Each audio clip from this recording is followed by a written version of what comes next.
Hello students, in our previous class we discussed about Rixia and Markensia belongs to bryophytes, or today we will discuss about the pteridophytes. Pteridophyta, जिस तरह से bryophytes को हम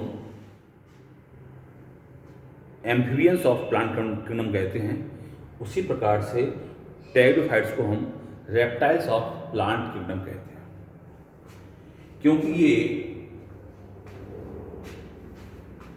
first true terrestrial plants होते हैं। ये non flowering cryptogams हैं, अर्थात उनमें फ्लावर नहीं आते। इनमें रिप्रोडक्शन बाय स्पोर फॉर्मेशन होता है और ये मॉइस्ट और सैंडी प्लेस पे ग्रो करते हैं, क्योंकि इनके रिप्रोडक्शन के लिए वाटर आवश्यक होता है।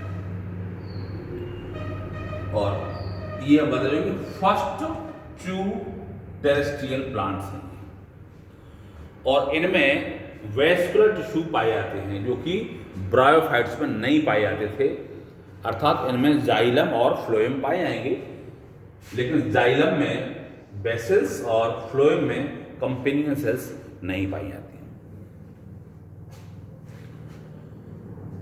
और इनमें जो स्पोरेंजियम है वो कुछ विशेष प्रकार की लीव्स पर ही लगी होती हैं। उन लीव्स को हम कहते हैं स्पोरोफिल्स, जिन पर स्पोरेंजिया पाई जाती हैं उन्हें हम स्पोरोफिल्स कहते हैं। और स्पोरेंजिया का विकास दो प्रकार से होता है, एक यूस्पोरेंजिएट और दूसरा लेप्टोस्पोरेंजिएट। जब स्पोरेंजिया का विकास ग्रुप ऑफ सेल से होता है तो उस प्रकार के विकास को हम यूस्पोरेंजिएट टाइप ऑफ डेवलपमेंट कहते हैं, जबकि अगर किसी स्पोरेंजिया का विकास एक सेल से होता है तो उसको लेप्टोस्पोरेंजिएट कहते हैं। तो दो प्रकार की स्पोरेंजिया और इनमें बीज का निर्माण होता है, सीड फॉर्मेशन नहीं होता है। और ब्रायोफाइट्स में आपने देखा था कि जो प्रीडोमिनेटिंग जैसे थी वो गैमेटोफाइट थी, इसमें प्रीडोमिनेट जनरेशन है स्पोरोफाइट। उसमें गैमेटोफाइट लॉन्ग थी, स्पोरोफाइट शॉर्ट थी। इसमें स्पोरोफाइट लॉन्ग होती है, गैमेटोफाइट शॉर्ट होती है। और ब्रायोफाइट्स में जो गैमेटोफाइट थी वो इंडिपेंडेंट थी और जो स्पोरोफाइट थी वो इस पर डिपेंड थी। इसमें स्पोरोफाइट डिपेंडेंट है और गैमेटोफाइट इंडिपेंडेंट, स्पोरोफाइट इंडिपेंडेंट है और गैमेटोफाइट डिपेंडेंट है। दोनों में अगर एक हम तुलनात्मक अध्ययन करें तो डोमिनेंट वाला होता है, इसलिए हम डिप्लॉयड होते हैं स्पोरोफाइट, लेकिन ये गैमेटोफाइट हैप्लॉयड होते हैं। और इसके स्पोर्स बनते हैं, उसमें दो प्रकार की स्ट्रक्चर्स पाई जाती है, स्पोरोफिल्स और स्ट्रोमल्स, वन एंड होम। जो स्पोरोफिल्स हैं वो दो प्रकार के होते हैं, एक तो माइक्रोस्पोरोफिल्स और मैक्रोस्पोरोफिल्स। जो माइक्रोस्पोरोफिल्स हैं जिन प्लांट्स पाए जाते हैं उनको माइक्रोस्पोरोफिलस प्लांट्स कहते हैं, और जिन पे